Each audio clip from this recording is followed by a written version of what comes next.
I mix what I like, what I like, what I like, what I like.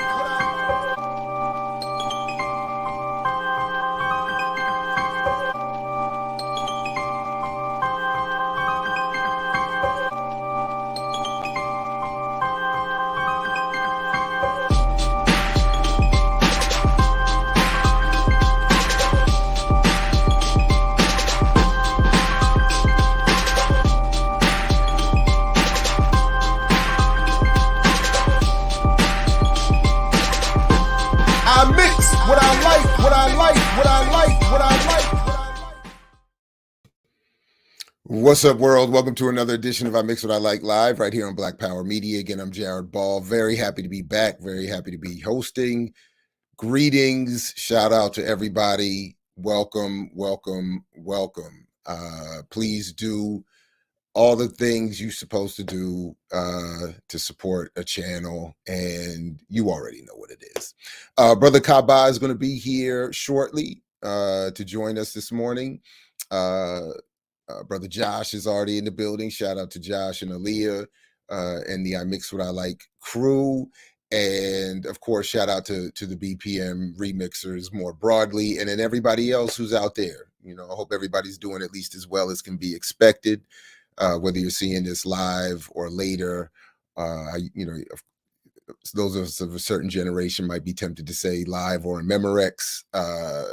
Greetings to you and welcome. Peace. Let me just jump in the chat for a brief moment here, at least. Greetings, Ricky, Pookie Wood, Worldwide. Yeah, South Park. Yeah. Shout out to South Park, all of its contradictions, etc. I am riffing off of them this morning. I was inspired. We're going to get into all of that, of course. Franny French, good morning. Roz Elbow, shout out to you as well. Shirley Silberg in the building. Gregory, greetings, peace. Shalom. Shalom alaikum. Assalamu alaikum. Hotep. What's up? Greetings, Tony. Peace. Good morning. Before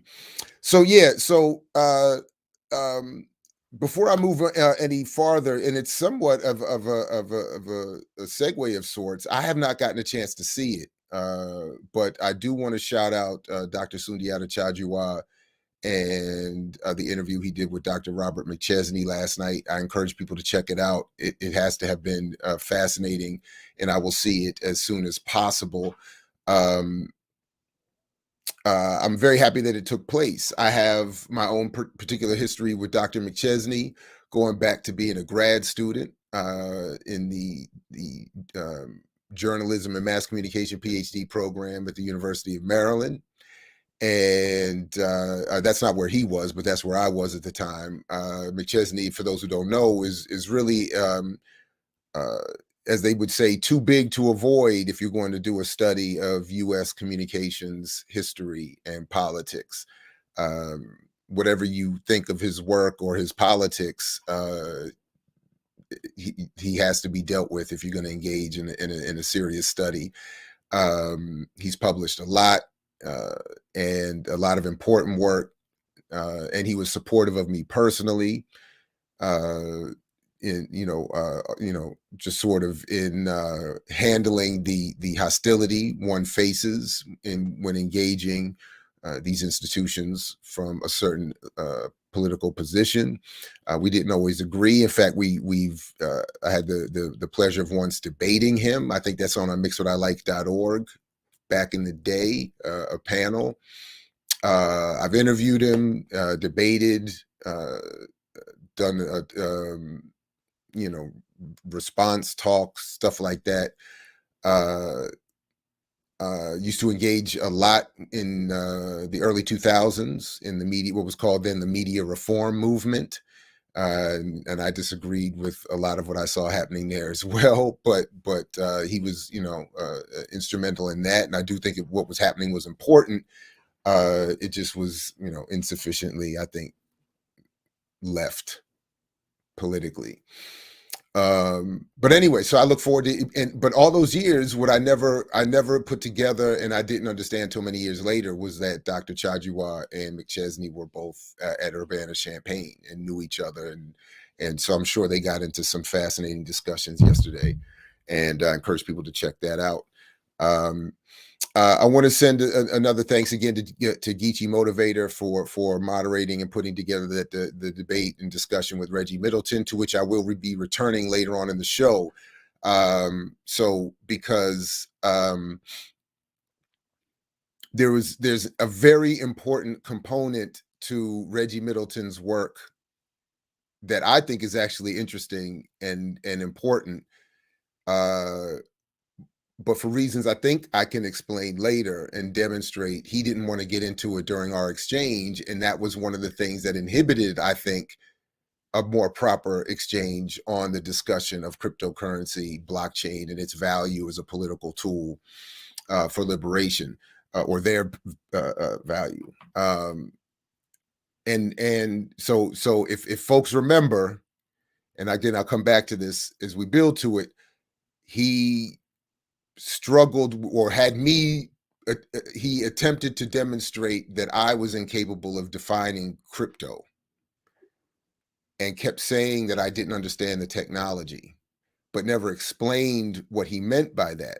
I think I can explain it, and as I was encouraging then, I would have hoped he would have explained it, because I think it would have led to a more fruitful conversation. But anyway, we're going to come back to that. So, but my man is here, so we're gonna bring Brother Kaba up on to the screen. Good morning, welcome, good to see you again. Good morning. He's Good morning. Well. All is good. Good morning to you. How's everything? As good as could be expected. But so as we were talking off air, there's a lot to get to today. I know you had some stuff we wanted to get to, and unfortunately, because the semester is ramping up. Oh, it's already started? Well, we have our faculty institutes this week, and we have a faculty meeting this morning. I have another meeting, so it's all meetings and stuff. So there are certain limitations to our time this morning, unfortunately. But we struggle to do what we do anyway. So like I said, you had a couple things you wanted to get to this morning, and whenever you're ready. Yeah, man. I just it's just I kind of going to we were talking about censorship last week, and I know folks have different takes on whatever. But I was just looking at there's a couple stories, one about Fauci and these emails that he had, where he was and there's a new set of emails, but I'm not even gonna get into the new set today. I'm just talking about him reaching out and basically saying that we need to tamp down, quote unquote, misinformation on the internet about COVID, and it's it's just amazing to me how people will talk about science and yet they shut down debate, which is supposed to be what science is all about. It's almost like science is like a religion where it's fixed, and this is the dictate, this is the mandate, this is it, and there's no debate. That's it. So so there was that, and then of course there was the whole the Joe Rogan piece with Malone, which we talked about last week. But then there's also like just wild things, because at this point, according to the science, which has evolved, now we're talking about masks, and there were people who were deplatformed for saying that a lot of those masks don't work. There were people that were shut down that were saying that a lot of the masks don't work. And we may recall Fauci saying initially that, masks, no masks worked. And then he came back and said, well, I was just saying that because I didn't want to hear people make a run on it. And so this is what brings up questions. Now, the questions, may or may not be legitimate, but when you have these kind of inconsistencies and then coupled with a lot of this censorship, you have distrust. But then there's another story I wanted to share though, about Canada. There's a father in Canada who has temporarily lost his rights to see his 12-year-old son because he's not vaccinated for COVID-19. So now you know, Canada's like really. If people think the United States is going hard, like Canada goes really hard around COVID. So now, because this man, and I'm going to share my screen here, just so you can see the piece here. So this guy is not allowed to see his son because of that, which I think is just, you know, it's just wild. Here it is right here. Can you see that? No. Okay. If you want, you can put the link in the private chat, and no, I got it. I see what I need to do. I keep forgetting this one little step here that I keep forgetting to do. There we go. All right. So you should be able to see it now. Oh man, hold on a second. Sorry about that. Go ahead. Oh, good. So can you see that? Yeah. So a Quebec judge ruled the father will no longer be able to see his young son until February because he's unvaccinated and allegedly opposed to health measures. But you know, I mean, how can you just tell somebody that? So now it's one thing you censoring, you know, internet, whatever, and of course we know about the revolving door between big tech and Washington, right here in Washington, just like we've seen with pharma, just like we've seen with media, just like we've seen with defense contractors. It's the same. They have this revolving door. They come in, they change the policies to where they want to be, then they get out and they go back out and they get these lucrative jobs and things. And so this judge rules this decision on December 23rd. If the father gets vaccinated, then his visitation rights will be given back to him. Now, the crazy thing is that we know now that you can still catch and spread the virus whether or not you have the shot. That's everybody knows that at this point. We've seen it with the NBA, where most people have to be vaccinated in there. They had to shut down games and all of that. So at this particular point, it really should be left up to the person to decide whether or not, because at best, the way that the vaccines are being, or the shots are being posited, at best you're protecting yourself. And I was always. But that's actually not true. That's actually not true. So again, I agree on the mandates. I'm not a fan of the way this is being rolled out. I'm not a fan of Fauci, but the data is also clear that you are less likely to transmit if you're vaccinated and less likely to be hospitalized and to die if you're vaccinated. Right. So that second part, yes. Less likely to transmit is you know, the viral loads are pretty much very similar. Now we can say that, but that's like saying, you know, if you get an 80 on a test or an 83, you know, one is better. No, I don't agree with that, because neither one of us is prepared to get to the data points. So I don't agree it's the difference between an 80 and an 83 in terms of vaccinating and transmission. I'm saying I'm also not prepared. What I'm saying is that should be left to the data and to the science. What I'm really saying is, because I don't want to do that debate this morning, we don't have time. Right. But what I'm agreeing is these folks shouldn't be censored. So even with the Robert Malone, Joe Rogan piece, and I'll put this link in the show notes. There's a brother, Debunk the Funk, a doctor whose video. All right, so Rogan and Malone are not, I think, you know, to be the guiding lights on this issue either. But I don't also agree that they should be deplatformed or censored. So, but you know, anyway. Well, but we can't ignore at least what the prevailing science is saying. We can debate it. We cannot censor those who critique it. I don't know if you see that. Can you see that? You see my screen? Yes. Okay. So but again, so this is what I'm saying, and I think, just like I'm saying with Debunk the Funk, that's one article. Neither one of us is qualified to assess what that article is saying. That's all. That's my point. It's okay. That's fair. But were there not outbreaks in the NBA? Of course. Aren't all the players in the NBA vaccinated except for Kyrie?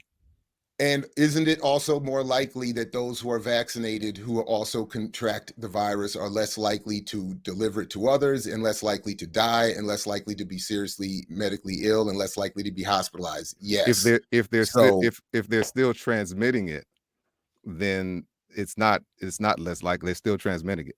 No, I said they're less likely to transmit it, and they're less likely to suffer the negative impacts of it if contracting it. It's still a small window. Well, you're saying that. It's very You're similar. saying that. No, again, I don't want to have that debate. Okay, the data saying we just we don't need to have the one debate. article that you're pulling up here. I that's don't just know one that the of data many. saying that. That's one of many. The doctor I just referred to and debunked the funk disagrees with you. So and there are doctors that disagree with them, which is why that's my point. Which is why science. That's why neither one of us is qualified to have this discussion, and why we should just leave it at don't censor anybody. And that's why I don't want to have the debate right now. I don't want to have the debate, but I'm just saying you're acting like the other side of it isn't there. Jared, that's I don't want to have. saying. I don't want to have the debate, but it is clear that you can still pass it when you're so-called vaccinated. Nobody's denying that. Not one person has denied that. That's the point. The levels that's the only point. And the impact. That's the only point I made, Jared.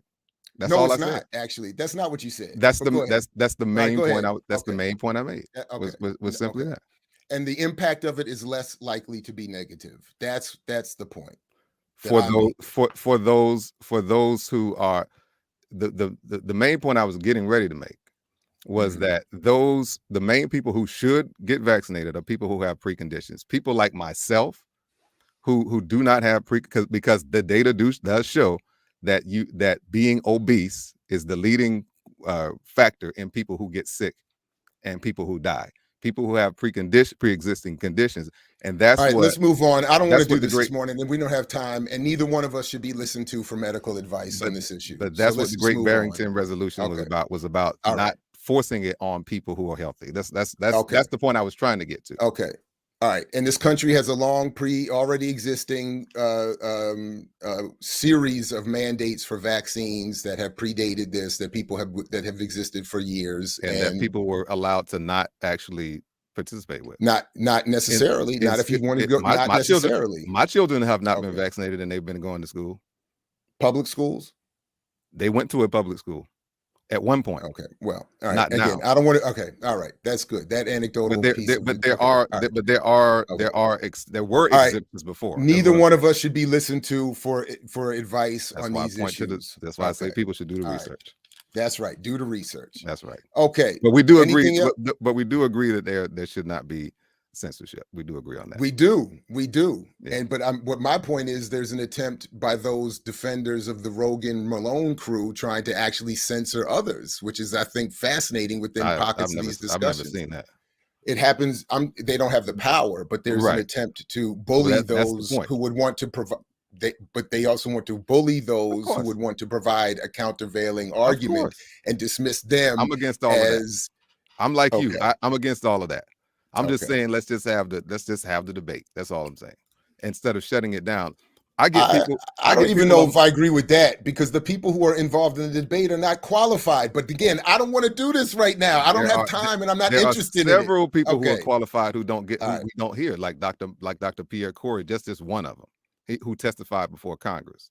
That's just one of them, and that testified, and his testimony has been taken down. We're gonna take a quick transition and come back, and we're gonna get into something else that I want to get into, because I don't want to do this anymore. I mix what I like. That was quick. I know what happened. Hold on. I mix what I like. What I like. What I like. What I like. What I like.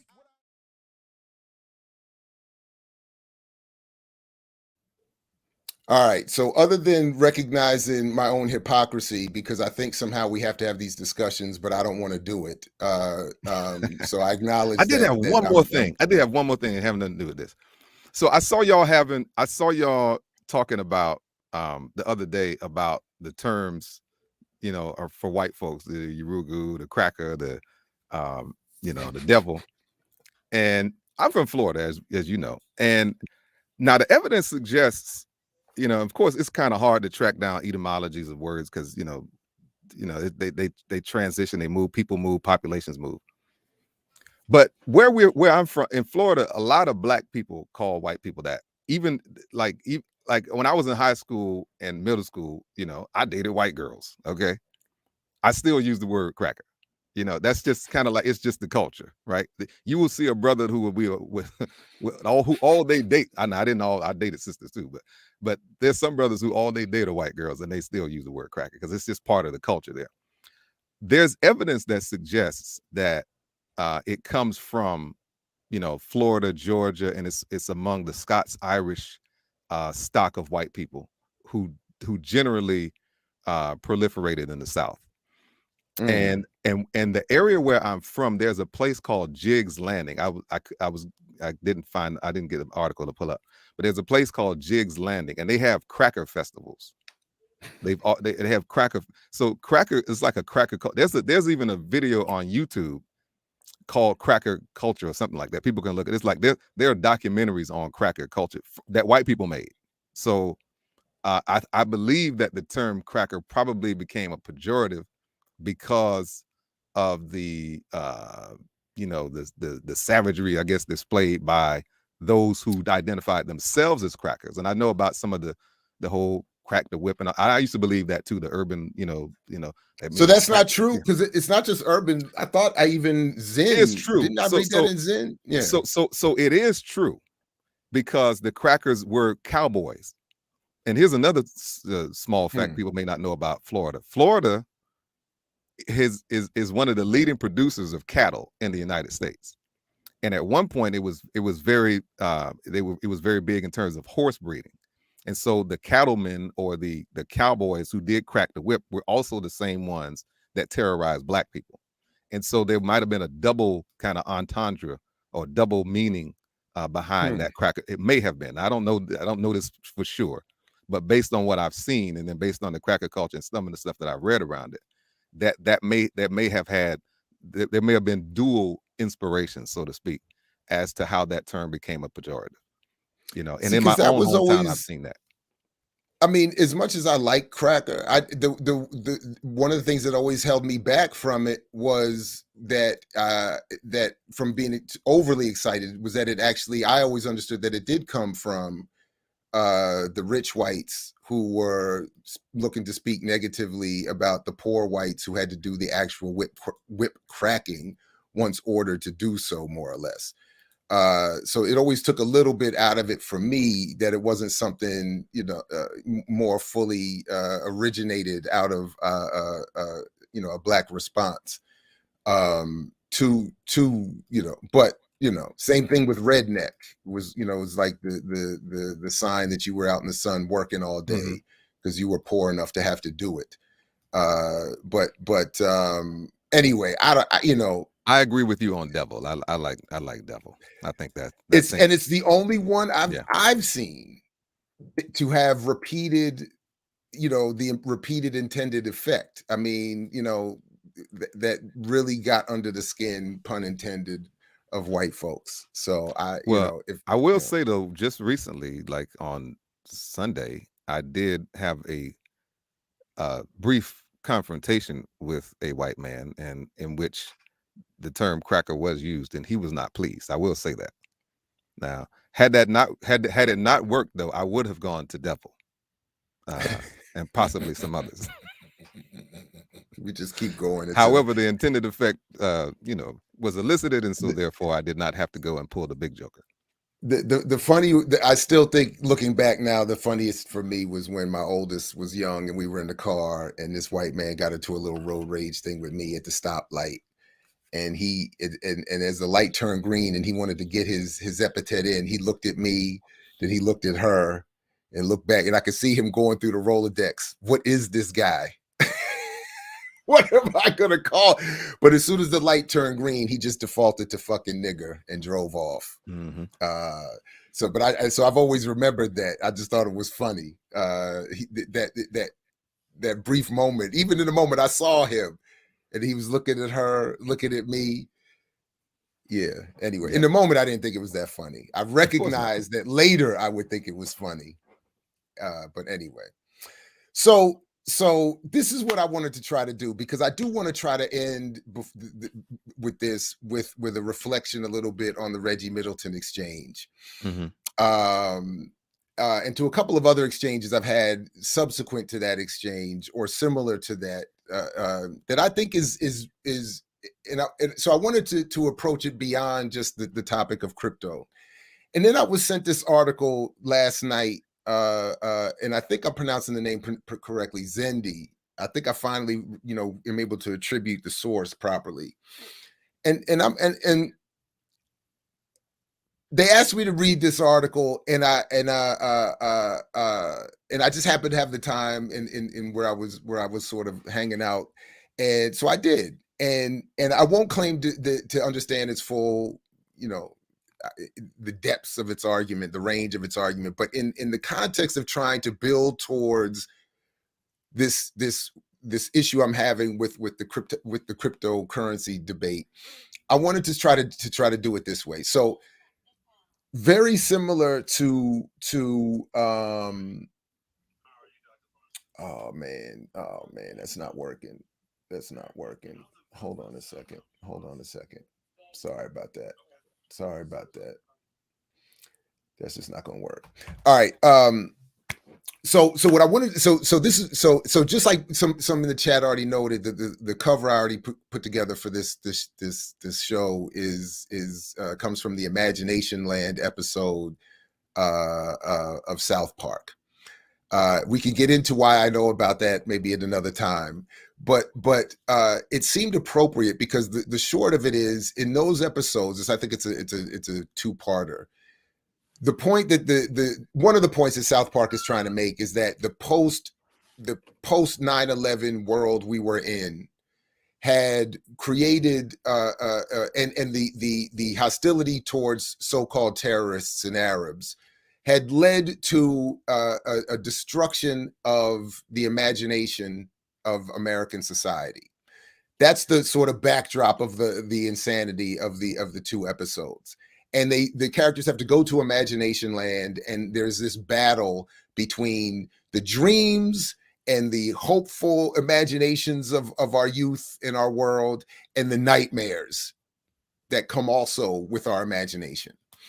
And because the way I've been thinking about this is that we've been propagandized into political limitations. So similar to where this article ends up taking us, I want to come back to something I quote all the time that I have found moving since ever first seeing it. From Frantz Fanon, he said, "The settler's work is to make even dreams of liberty impossible for the native, and the native's work is to imagine all possible methods for destroying the settler." Part of his argument is that colonialism destroys, in this context, our political imagination and stops us from thinking about the big takeover that we should be thinking about. And that's what I think is at least in part going on behind this reemergence or rebranding of Black capitalism, of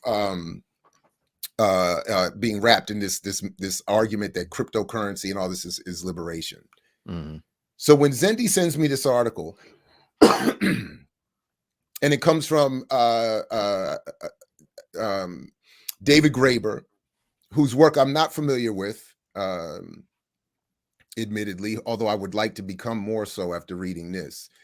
And this article is from 2012, but its relevance goes far beyond it. I've already put the link in the show notes, so I encourage people to read it on their own because I'm not going to do it justice, and I'm using it admittedly for my narrow purposes here. So there's a lot that is said here about comics. I definitely got to ask Todd to check this out. Yeah, he's got to check this out. He's got to check this out. He would understand a lot of the nuance and whatever. But I remember Todd from South Park too. Wasn't there Todd is in South Park? Wasn't there one of them cartoons where the little guy name was Todd on there? I don't remember that. Maybe not. The Todd, and I used to clip this for the radio show. The Todd reference I used to always use but that was from the movie Bad Words. Okay, well, I was all off. And it was, which is I think a hilarious movie. But the young character who's in this what do they call it? Spelling bee competitions. He has a notebook of all of his notes, his nerded out notes that he named Todd. so I used to like the clip, like, I spend more time with Todd than even my own parents and all this kind of stuff. So anyway.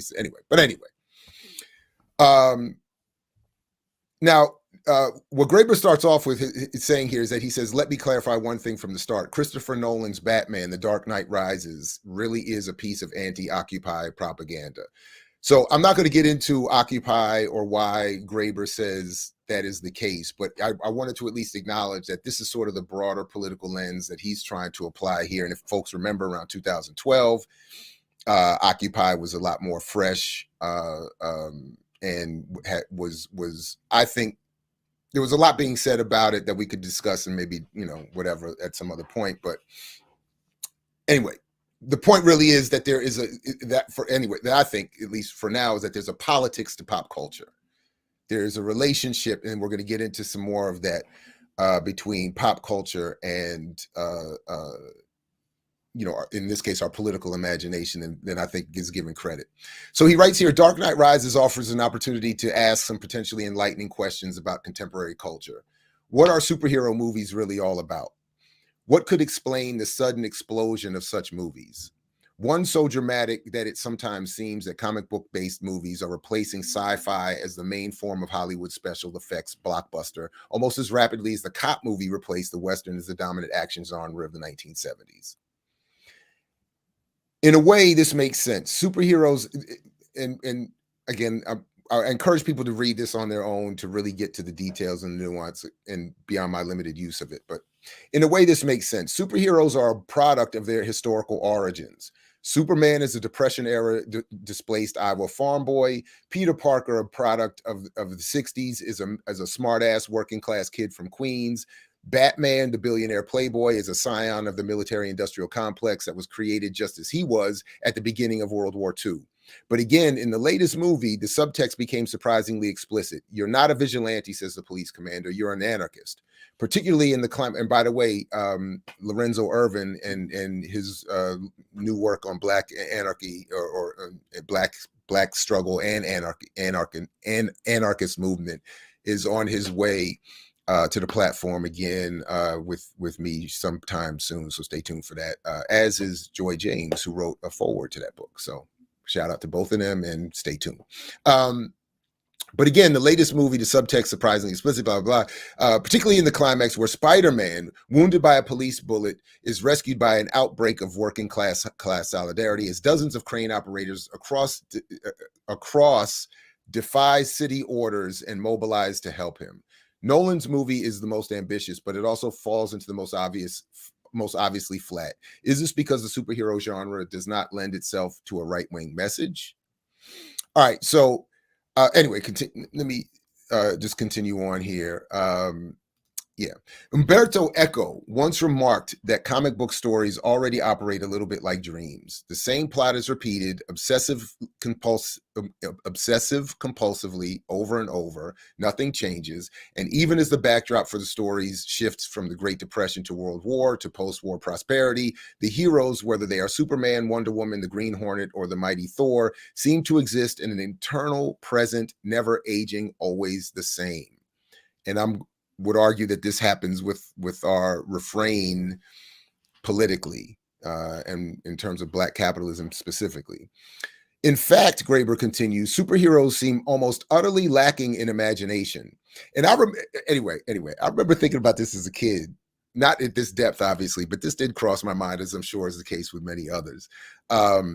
Bruce Wayne, who with all the money in the world can't seem to think of anything to do with it other than to indulge in the occasional act of charity. It never seems to occur to Superman that he could easily carve free magic cities out of mountains. Almost never do superheroes make, create, or build anything. The villains, in contrast, are endlessly creative. They are full of plans and projects and ideas. Clearly, we are supposed to first, without consciously realizing it, identify with the villains. After all, they're having all the fun. Then, of course, we feel guilty for it, re-identify with the hero, and have even more fun watching the superego clubbing the errant id back into submission. Thought that was interesting, and I don't even know nearly enough about the id and the superego and all that. I think that is interesting because a lot of times in a lot of those movies, and I'm not a movie person, so let me just rephrase that. In a lot of the ones that I've seen. Most recently, the Spider-Man, not the one that's out now, but the one that came out before it. Okay. Last week, because my children and I do Friday's movie night. Right. I usually fall asleep on the movie, so I usually have to get up Saturday. Oh man, I'm not alone. Right? Yeah, I'm known for that. They're like, "Daddy gonna fall asleep soon anyway." Every week, it's without exception. It's gonna happen. Okay, in the theater, at the house, it don't matter. Yeah, wherever. Yeah. So I ended up watching it Saturday, but it started on Friday. We sound like really they're gonna get us on the boomer thing now. But it's real. But the villain though, from he actually, and it started out like a good, as a relatively good person. He had like this business, and then the government came in and took the thing over, and he's like, man, so then he became the villain. Basically, I'm not gonna spoil it for people that didn't see it, but he ended up getting becoming the villain. He came up with this technology and everything that came out of the thing that he was actually supposedly helping to clean up and everything. And so, but I've seen that same theme though. Somebody lost their child or something, and then they turn into the villain, or they just get so beaten down by the system, by the society, that they end up turning to like, look, I might as well just go out here and just go for broke, because this thing isn't fair, it's not right, it's not equitable, it's not any of that stuff. So I'm just gonna. So that paragraph, it resonated with me, because even in my limited knowledge of movies, superhero movies in particular, I've seen that. Yeah, I think if we all would feel it if we all felt it, and we would recognize if we just thought about it for a second, to the extent we have it. And then he goes into this part. I'm definitely not doing justice, but then he comes back to more fully, and I think for our purposes, or my purposes, clarify why that is, why we see that refrain. But as he says here, the people, however, are bound by laws. So in what sense can they have created them? I think this part, again, I'm definitely not doing it justice. I think it's fascinating, though.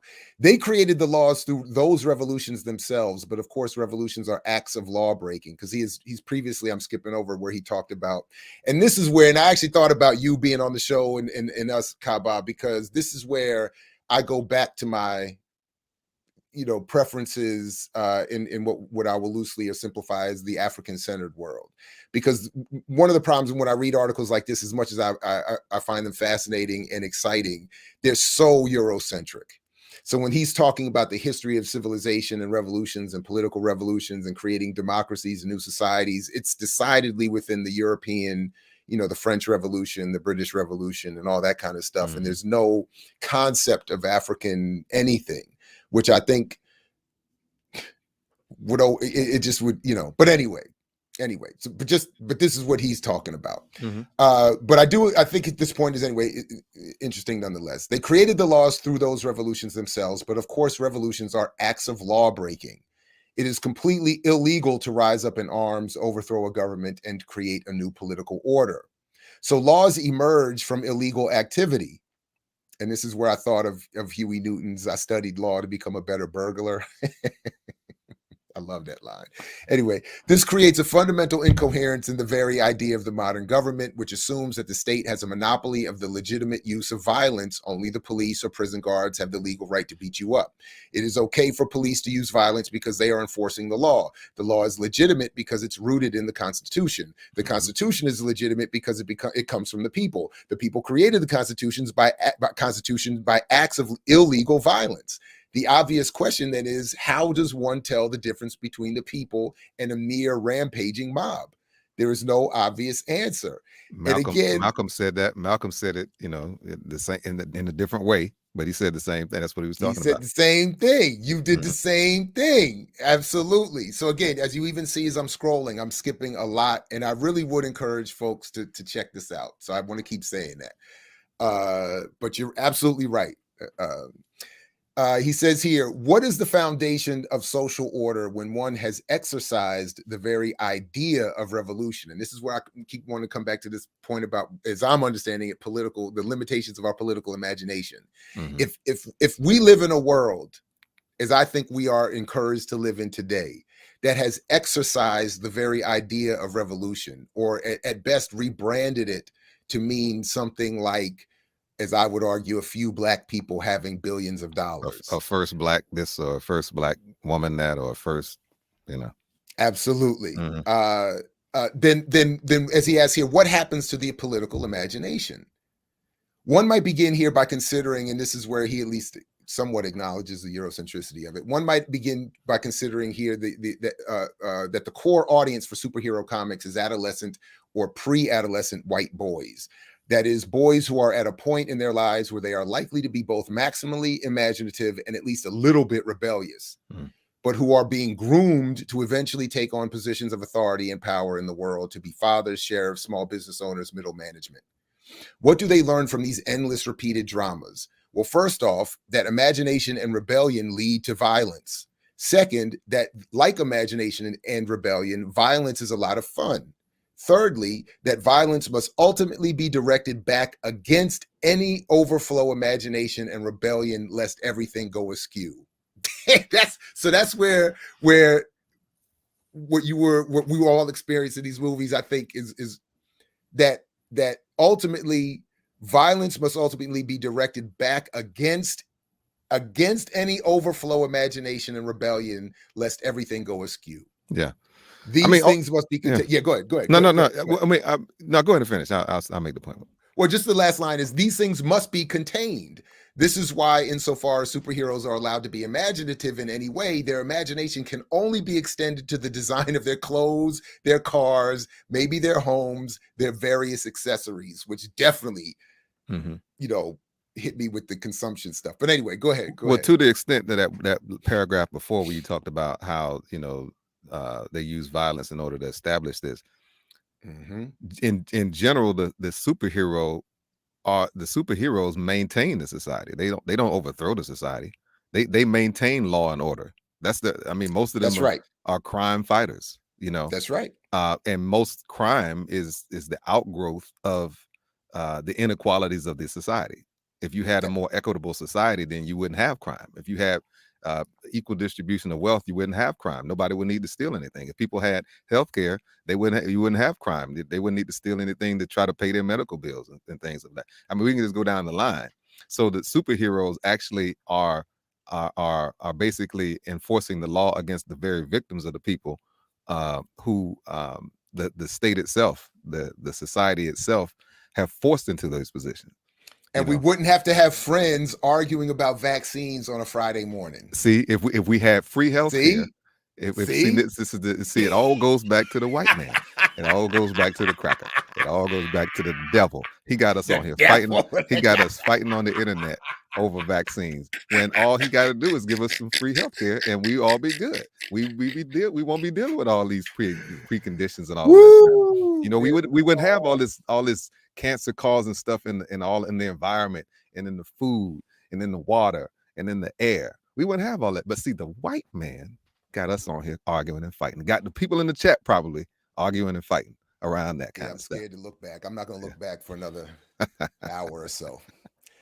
But as Graeber continues here, if the message was that rebellious imagination was okay as long as it was kept out of politics and simply confined to consumer choices, clothes, cars, accessories, this had become a message that even executive producers could easily get behind. Yeah, right. Clothes, cars, and accessories. Loop that. What means the words of you? My clothes, my cars, my bills. Boom. That's it. That's it. Look, again, as you see, I'm skipping a lot, man. Anyway, so that was actually it from my limited use of this particular article. And again, there's so much more to it. But again, the point being that we live in a society whose political imagination is intentionally put into this loop of almost like the original trilogy of The Matrix, which concludes with the idea that we are programmed. It is known that the exploitation we suffer will lead to us wanting to rebel. So it is programmed to leave an outlet for that rebellion to occur, only to lead safely back to a reinsertion and a restarting of the whole cycle all over again. So that's why. And then what I'm going to try to do here is to say that and remind us that many of the people, and I'll probably come back to this as well, who are now leading the argument around cryptocurrency, and what I'm arguing is a rebranding of Black capitalism, are of a certain generation. My man Reggie notwithstanding, he's a little bit older than me even, but the numbers show millennials are largely the prevailing crypto adopters at this point. And they are also those, many of whom who came of age politically or and otherwise during the rise, pun intended, of the Dark Knight Rises Batman trilogy that Graeber was focused on there. And it, I think are reflective of that same still happening. It's not just their generation. Obviously, it happened mine and ours and everyone else's, but with this particular article, they're coming out of that generation with I think a limited political imagination. So to follow up with that, because as I said, we're starting up our semester here. I wanted to, as I've been preparing, I wanted to bring in something that I've been looking at, which is and the last point I want to make on no, go ahead. On superheroes too is one of the main problems with superheroes too is that they're not accessible. Like, it's not realistic. And so and to your last point, they actually serve as a way for us to escape through them. Oh yes, we got something to cheer about. But the things that they do in order to bring quote unquote justice are not things that the ordinary person can do. For instance, Luke Cage, could get shot by the whatever, he falls into the thing and whatever, and then he gets this superpower, and then and he comes off as like this super black man. He knows, he's read all these books and he's done all of this stuff and this and that, and then the police come and shoot him, and he's like, oh damn, I gotta buy another shirt. I mean, no, that's not realistic. Okay, so we cheered Luke Cage, we loved it, it was great. Got a black man, he knows the stuff, he knows the history, he's reading whatever books and that and this and that, knows this and that, knows about jazz and whatever. But so he fights the cops and beats white folks up, but that's not realistic. And then he ends up working for the cops. And then he ends up working for the cops. Yeah, and then so again, back to the point is that the role of the superhero is to uphold the system. Same thing with Black Panther. Oppression. Absolutely. Everybody knows when you start watching the film, you have to almost consciously walk yourself away from Killmonger. Like, he's the hero. Everybody knows this. My children identified it when they were of that age, when it first, everybody sees it. But as Graeber is saying, the hero, the real ultimate hero, the Black Panther, is the character that has to take the all of that energy and bring it back to resetting what was causing all of the initial hostility in the first place. So Killmonger is initially trying to respond to the colonialism and imperialism of the West, and by the film's end, Black Panther is giving the technology over to the CIA and their allies. So and we're supposed to go from, like Graeber said, we identify with Killmonger. He's doing everything we really want to be doing. He's having all the fun. And then, but by the end of the movie, he's dead, and we're supposed to be walking out with Black Panther. And in real life, just as Obama was looked at, as revolutionary, as the first black, he's doing this and that. But in order to solidify his position, even get to his position, we won't even talk about how him and Penny Pixler, whatever, Pixler knocked off all his competition, cleared the path. He really didn't have to run against anybody along the way in his political path, but that's notwithstanding.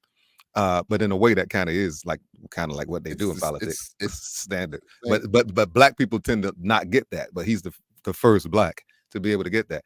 But just like him, and he's hailed as a hero by a lot of black people because he's the first black. But he's really he's black, but he's still doing the business of the empire. And like this, in the same way, Black Panther, we lauded him for this and that. Listen, I liked the movie. I thought it was great symbolism to a certain extent, except for that point. He still becomes the black version of the same thing that the white superheroes were doing before. So ultimately, he's still serving the empire, just like the rest of them, even though he's black. And we feel good about it, though, because it's that's why Graeber could say even executive producers can get involved and can support if the violence gets returned back to working against the Killmongers, then it's all good.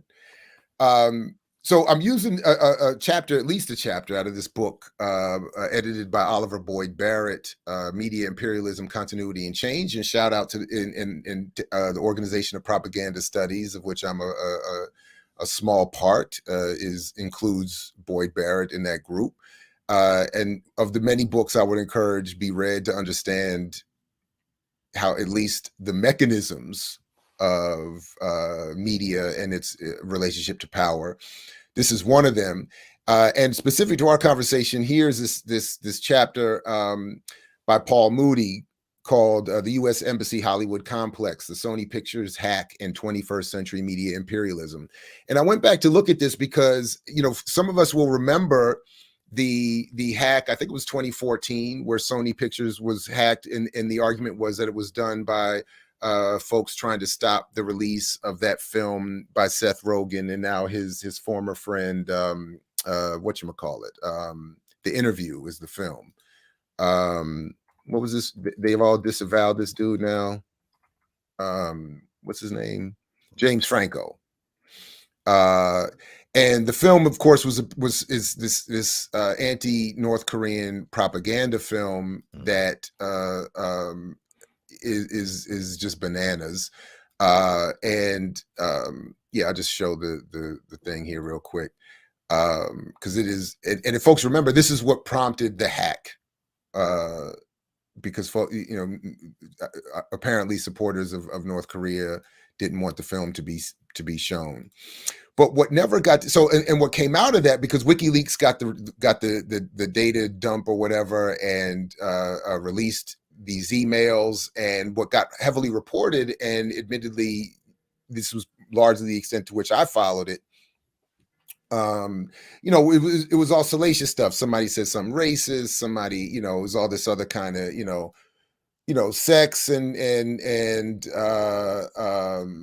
racism and all that kind of good stuff that will sell, get clickbaits and stuff like that. But one point that gets lost, that Moody, I think, does a great job, and is the point of his chapter, is that as he says here, the leaked documents provide unique insight into the relationship between a Hollywood studio and the U.S. Department of State, revealing how the U.S. state uses its global network of embassies to geopolitically support the economic interests beyond its most lucrative and recognizable cultural export, the Hollywood film. Media imperialism, just so we're clear how it's being defined here, emerged in the late 1970s out of the pioneering work of Herbert Schiller. Again, I love all this stuff. I love all of these arguments. I love Herbert Schiller's work. I really do. And I don't mean to be disparaging of it at all. And in the same way, again, to go back to these other arguments, in the same way, I understand why. These are the reasons why I understand African-centered critiques of Marx as much as I encourage and support Marx's work and Marxists' work. But this is just so woefully Eurocentric that, and it leaves out so much scholarship and anyway, but and arguments and even imperialist, anti-colonialist critiques of media.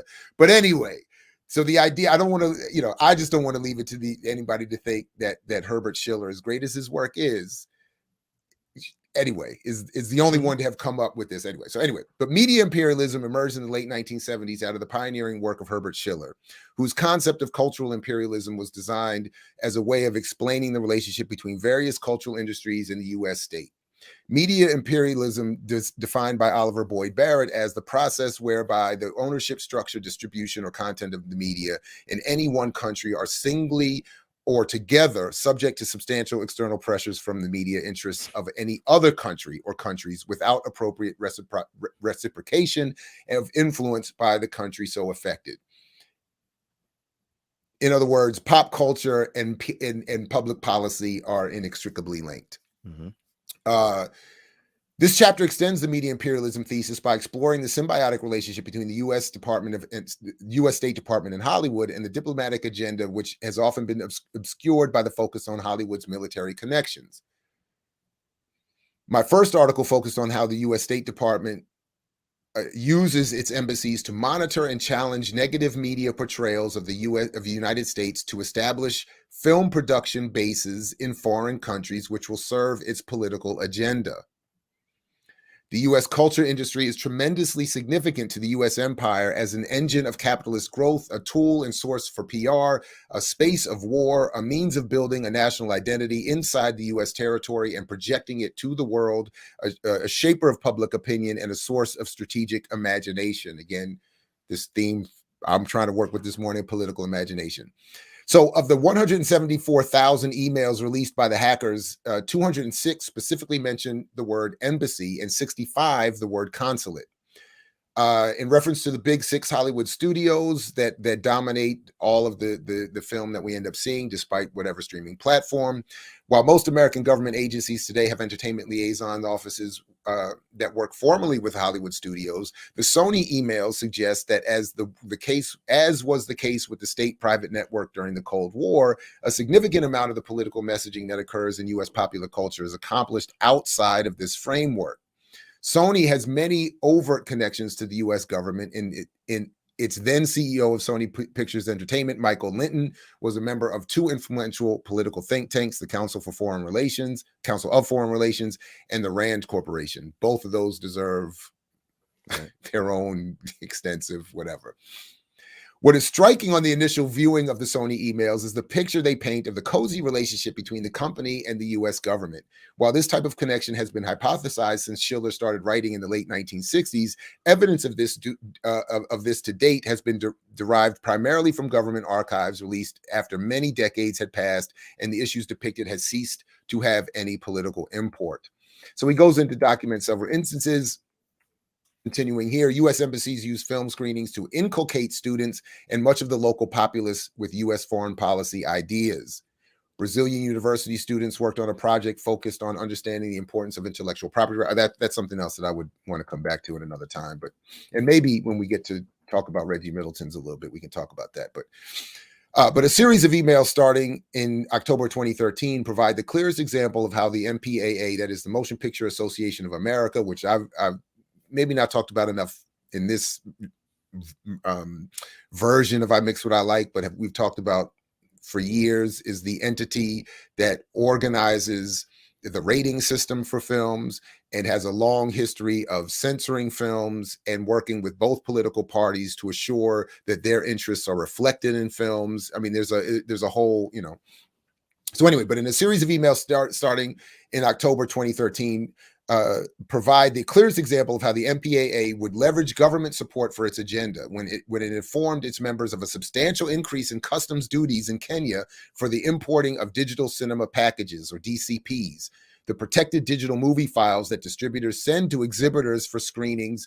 The revised duties, if levied, would result in U.S. distributors being charged $40,000 per DCP, a figure that could have resulted in costs for the distributor of hundreds of thousands of pounds for a large-scale release in the country. So in other words, the MPAA is using its influence to say, if you don't give us what we want, access to your country, to your popular culture, we will use our influence over our federal government to impose a fine or a fee or a tax on the delivery of your films to the market, and make it almost impossible for you to get there. So I just want to quickly, unintended, highlight that as well.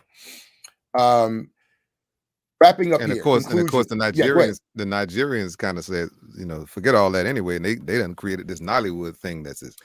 I mean, I don't really have a grasp on it so much, but I mean, that's huge, man. I know some Nigerians, there's a lot of Nigerians around here, some friends of mine, and that's all they watch. Even the children watch it. Like, a lot of times the children of immigrants tend to be more, enamored with the culture of wherever they end up. But that may or may not be the case, but they still, the ones I know, they are into that Nollywood big time. Right on. And it kind of came about because they were frozen out, due to things like this, because Nigeria is a pretty interesting place. But I'm going to go ahead. Right. No. Yeah, I don't know to what extent it was effective. I just wanted to highlight that this was the attempt that they put on it. So yeah. Definitely. The communications between the U.S. State Department and Sony Pictures Entertainment depicted in these documents cover only a short period, effectively just over 18 months, and yet they present clear evidence of the symbiotic connections between the global network of U.S. embassies and one Hollywood studio. One can only speculate as to whether this type of activity is replicated as the rest of the big six Hollywood studios, but the evidence presented in this chapter suggests that similar scenarios are likely, and that contrary to many critics of the media imperialism thesis, the economic interests of Hollywood are in fact still intertwined with the geopolitical interests of the U.S. state. So Anyway, so again, with all that I'm referencing this morning, it's imperfect and overly simplifying. But I wanted to try to quickly lay out at least how I'm trying to approach, understand, and maybe talk about, maybe even teach this, again, what I'm arguing is a rise or a re-rise or a new rise or of a rebranding of Black capitalism in terms of this blockchain and crypto discussion as it relates to Black people. I think, again, much like my argument with buying power, the rest of the world does not, in the delivery mechanism to encourage adoption of crypto is not the same as it is being delivered to Black people here, and I think throughout the diaspora. And I think it has, and it is part of this pop cultural narrowing of the dominant narrative of how we discuss history, politics, what it means to be a free or to have a revolution, and it is meant to impose political limitations on our imagination, or limitations on our imagination for our political analysis or what we consider we might want to do, and to ultimately, as Fanon said, kill the dreams that should be our only dreams as colonized people. Anyway, so I think an extension of that too, and certainly in a modern sense, is social media. In terms of furthering, that this narrative, furthering the divide, with people, and also inculcating, certain ideas and things that are desired by the government, and I think also it kind of gets people lost. It's another kind of, because these Hollywood movies, for one, they're a distraction, obviously, but then they also, and I'm not saying all movies are distractions, I'm just saying in terms of the fixation around these characters and the superheroes and things of that nature. But I think there've been different people who've written about how they even emails are like distractive, and people can get caught up in emails, like all like in their businesses, and if people responding to emails, and it takes away from people's time actually doing what they need to do. And I'm currently kind of checking out some of that stuff and trying it on a little bit, because I've cut out a lot of social. I limit my time. I give myself a timer on social media, and because it's particularly Twitter, I call it. I said it last week on the show. I think you were gone, but when you were gone during the debate that you had, the first debate, you had a couple of debates. You was debate king last week. Now that I think about it, but I said that it's like a wasteland, man, because I remember being in there and getting into back and forth with people, man, and it's just like, I gotta get the hell up out of here, because this is just not good for me, my health. I can see why, and I'm a grown ass man, so I can see why all these children are becoming depressed and suicidal and stuff like that.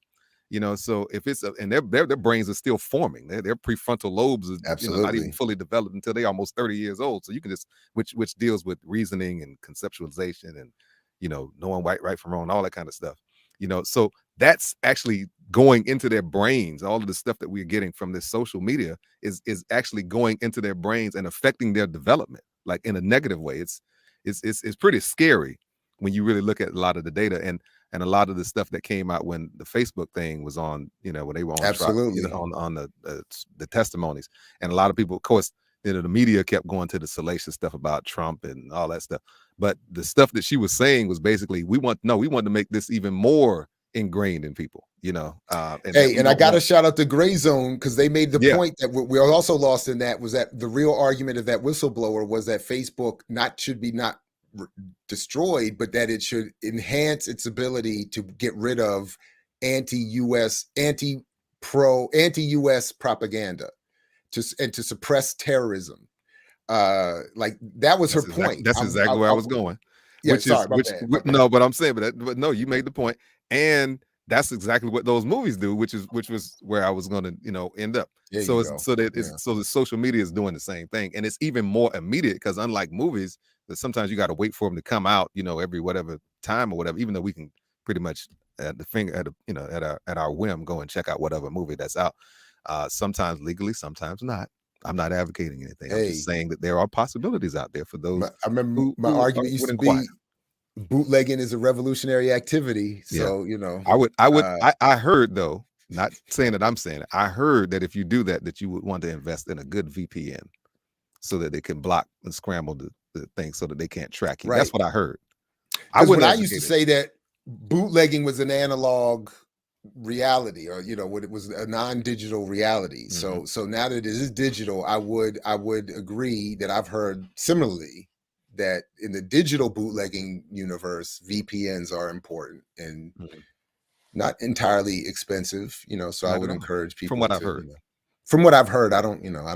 I mean, you just hear things when you. I mean, because everything, information is so accessible these days. It's just out there. You can't help. You can't help, but you can't even avoid it.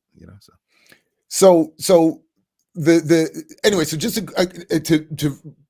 try to complete this next segue, the political imagination and pessimism that I keep arguing that leads us back to Black capitalism is encouraged through this because there is a fascination and wonder and imagination and even good intent, even when we're talking about when I hear Black people talking about businesses and crypto and other things, there is often a fascination and wonder with this new technology, a blockchain, with the potential, etc.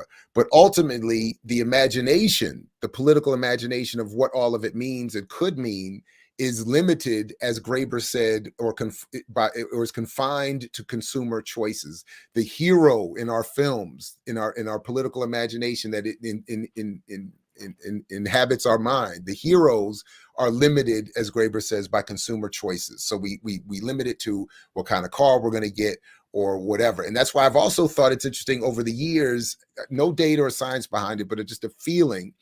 Almost every semester, I ask all my classes, which are constantly 4 of them. And I said, what do you all want? And I kind of leave it vague like that. And increasingly, I feel like the answers are always, I want something for me or my immediate family, my mother. I want a house. I want a car. I want and the dreams and the imagination, I think, has been increasingly encouraged to become narrowed to what are legitimate. I get it. That's of course, but when I'm asking, like, think about what kind of world do you want even? What would you, it's hard for people to get out of these consumer confines. So when so anyway, I just pull up just to show here. We don't, I'm just going to, I'll put, I think it's in the show notes already, but a story from last year. Millennials own more crypto than any other generation. So I'm just saying that in terms of, here comes the rise of this new technology, and it's meeting a group of people who have been largely, politically educated through films in the way I think Graeber is talking about, to limit what they can think of in terms of changing the world and how we might get to changing the world. So a recent study from Pips Slay found that 49% of millennials polled own cryptocurrency compared to 38% of Gen Xers and 13% of Gen Z. And again, it's not a one-to-one, but I'm just in the argument I'm trying to develop here for this morning. This is the way I'm looking at it. So then when I see something like this, and I just wanted to show this clip here. Go ahead. Did you want to jump in and say something? Yeah, just real quick. And, just because you just reminded me of this article that I saw here, and I just want to share it real quick. Sure. As I think it's a great, I know you're a fan of the segue. So I think this is a good one. Let's see here. Share screen. Bam. Can you see that? Yep, it's up on the screen. Meet the typical baby boomer worth $206,000. They've been blamed for ruining the economy for millennials and are in the midst of the gray tsunami. They talk about who baby boomers are, post-World War II generation. And this is about the greatest transfer of wealth in history. Is that what is it?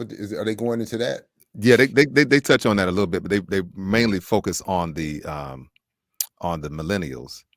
Typical boomers generated wealth for themselves thanks to growing economy.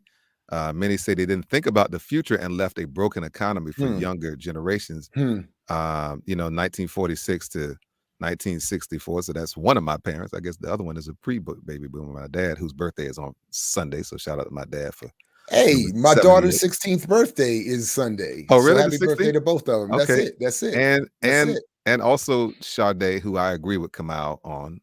We're not gonna go there because we don't want another debate. Oh We man, don't want not to again. we don't want another debate. Oh my God. We Yeah, don't that's we gonna don't be we worse don't than the we don't vaccine we don't joint. we don't want another debate. I'm just moving on. First of all, you said you agree with Kamal, so I already won. But go ahead. Go ahead. Well, I'm just saying. But basically, they basically are saying that the boomers have all the money, and the Yeah. point and what made me think about that was what the article that you just shared, because that the children, the young folks don't have the money, Right. and so because of the desperation, they're going to something that looks like it's a sure thing, that looks like it's the next big thing, which is the Oh, crypto. I love it. No, I know that we didn't plan this at this level, but this is perfect because part of what is the backdrop of some of the, even what I'm going to show a little clip of here, is the argument around the greatest transfer of wealth in world history is kind of happening already. It's starting to happen already as those baby boomers pass on. They're leaving, I think the number was $70 trillion of wealth is going to be transferred or put out into the world. So those who are paying attention to this, who are millennials included, are saying, I want to get that. And they're saying, how am I going to get my piece of this transfer? And some of them, even on these YouTube channels that I watch, they're saying, I'm not going to inherit anything. My parents didn't have any money. I'm the young one making the money in investing or whatever I'm doing. I'm the one making the money. So the wealth that others are leaving that's coming out there, I want to get that piece of theirs. So they're already setting up they're already ready to compete for. So when I watch this now, again, I do like this channel, CoffeeZilla. I think this guy puts great videos together and they're very interesting. Now, they're not for, I would argue, political analysis. I think they're for a good baseline economic analysis. And he did this interview with this hedge fund manager. And I'm only going to play this excerpt, but the whole thing is fascinating. I already put the link, I think, in the show notes. The whole thing is fascinating. And this was the point that I would want to get to and try to get to with the Reggie Middleton thing, or with anyone talking about crypto or any investment potentially changing the world or the basic relationships that we see here today. So I just wanted to play this clip real quick here. What should people be expecting for day trading? What is an excellent return and what's just like that doesn't happen? When does it become? Let's actually start just with that 2% a day argument, because that's kind of a slightly comical one, If you think about it, it might sound reasonable to someone initially. Like if you say, well, if you took something and bought it for $100 and sold it for $102, that sounds within the range of reasonable expectations. But if we then kind of annualize it out, if you take 2% a day, that would turn into about, I don't know, 140,000% a year, roughly. Like that's what you're talking about. And in 3 years, you could take your $100 and that would make you probably about 16 times wealthier than Jeff Bezos, for example. It would make you, if you were 16 times wealthier than Jeff Bezos, you actually would be probably wealthier than the 100 wealthiest people in the world combined, right? And so 2% a day, when you kind of go, oh, well, I bought something for 100 and sold it at 102. Now I'll do that every day. That's not how the world works, A good example, like when I looked up like some of the returns of the greatest investors of all time. So people like George Soros and Warren Buffett have probably the best records out there. And, a lot of people kind of go, oh, Buffett, it's boring, or at least the sort of fake gurus would. But Warren Buffett and George Soros have each returned about 20% a year over 40 years, which is about twice the return of the market, So that's amazing returns to have gotten away with. Steve Cohen of SAC Capital returned around 30% a year over a much shorter time frame. And it's worth noting that he has been banned from trading client money by the SEC. And, there are, I don't know that anything is proven, but there have been questions around his trading.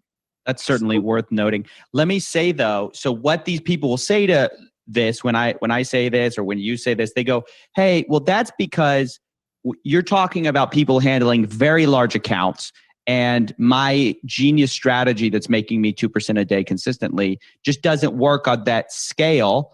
And that's why I'm only making, like, let's say they make $100,000, $500,000 a year. They go, so this is like a Tim Sykes thing. I can really take people from trading with like nothing to trading about a 1 million to 2 million account size. But after that, my strategies don't work, which is why I'm not a Warren Buffett. That's what they'll say. What would you say to that? There is something there in that. Even the fund Palomar that I ran, we capped the amount of investor money we would take in because we're doing short-term strategies, and that means they're less scalable. But the nature of something being less scalable also makes it less shareable, right? Because why would you take something, if he's able to turn, we'll say, $1,000 into $1 million in a year and then continually trade that, why would he ever give that to the public? And it's not like you ran into him and he's a friend of yours and he offered to help you out with this advice, right? Like when you search, if you just Google like great trading strategies, like the first 10 ads will be from these guys, right? Like, so not only are they, they willing to give it away, but they're willing to spend money on ads to tell you that they'll give it away to you. So in other words, if it's a strategy that is limited in scale, that doesn't make any sense because they're paying good money to scale it to the moon. Yes. Okay. Well, not only that, it's actually even an interesting thing is because what I run is sort of quantitative strategies. And what that essentially means is that I take a lot of data and I analyze them and look for opportunities within the market that in theory work repeatedly. Now what you actually find them when you do that is you find a mix of strategies that work quite well, and you find other ones that look like they will work quite well, but then they don't out of sample. And it's always difficult to differentiate between those before, on day one. But the nature of those kinds of strategies, as I've said, they're usually not scalable. And so you keep them as a secret, and you keep them as a secret, not even out of a lack of generosity. I I know it's a little bit of a longer clip, or it feels longer now than when I initially set it up, because I've watched this stuff for days, but that's the gem I wanted to highlight right there. So let me let it wrap up here real quick. But it's a lot of work for me to find a good trading strategy. And if I worked in offices with great people and they've sort of said to me like, oh, could you explain how this works? And it's like, I can't tell you that because then everyone will do it and then it won't work, because that's the nature of something, actually. So again, there's so much more there. I wanted to let it run a little bit to allow for some of the context. Now, I get it. They're talking about the context specifically of day trading and gurus who go online and fake gurus who go online and sell people, if you follow me, I'll make you rich and this, that, and the third. And they're really showing that that's not how it works in general. And that, as he goes on to say, Soros and Warren Buffett doing so well as two individuals with those incredible rates of return over all those years, he, of course, wouldn't put it in terms of anything along lines of conspiracy or anything like that. But I think makes a good point that he says that if you think about he says something about the numbers would suggest that in the mass of people investing, that there would be small amounts of people who would do very well, who would be seen to do very well, because most people cannot, and that most people would not. And then his ultimate point there is that if an idea is workable for an individual, it cannot be scaled in the investment community within a capitalist economy to be workable for other people. It can't be scaled up to the point where you should be going online, buying ads to sell your service, to teach people to do what you're doing, to get them to be as rich. Because what he won't say is that as Middleton disagreed with me in our debate the other day, it is a zero-sum game. So he's saying, even if I work with you, even if we're friends, even if we're family, I can't give you the strategy I'm using to be successful, because then you'll do it and everyone else will do it. And then there is either no wealth at all, and we live in an equal, egalitarian society, or we end up being forced into competition where only one of us can get the wealth. So I can't give you my strategy, even if I like you, because then it doesn't work, because it is a zero-sum game. So that was, I just was like, he goes on to say at another point, I think I did try to bring this up, that during that debate where he said, where he notes that he says, when I'm with billionaires all the, and again, the context of this channel and this discussion isn't that they have a problem with capitalism. They are the people I put in that category of the true believers who know that you got to compete to get rich. And they just don't want, but they don't at the same time want people to get ripped off by fake gurus. So there are people in a den of thieves who want some justice and equality. Some justice. That's it. There you go. In a den of Perfectly thieves. said. That's That's it. So that's the context. So they're not trying to offer a revolutionary solution, but he's saying, so, but Let's he says, have some ethics in the den of thieves. But then he also knows, and this is sort of the point, he recognizes at one point in the conversation, he says, look, I hang with billionaires all the time, and they're not like the fake gurus you see on YouTube who disparage people who are poor, like Reggie Middleton did to me, saying I'm not wealthy, so therefore I can't assess how wealth is created and critique it. And I had the thought, and I think I put it in the chat, like that's like watching sports, and you got all these sports writers, these sports commentators. None of them could even smell a basketball or a football, and they're noted as like, insiders and experts on sports and this and that. This person knows a whole lot, this and that. They've written books, they read all kind of articles. They have a lot of knowledge about the game. A lot of the coaches never ascended to that level of Reggie's argument would be, but even LeBron doesn't know what it's like to own a team, so he can't talk about ownership. He can't talk about what it would be. He wouldn't even be qualified to talk about the labor relations between the players and the owners, because he's not an owner, so he doesn't really know. And you can only know by being an owner, because they're special geniuses who earn the right to be there.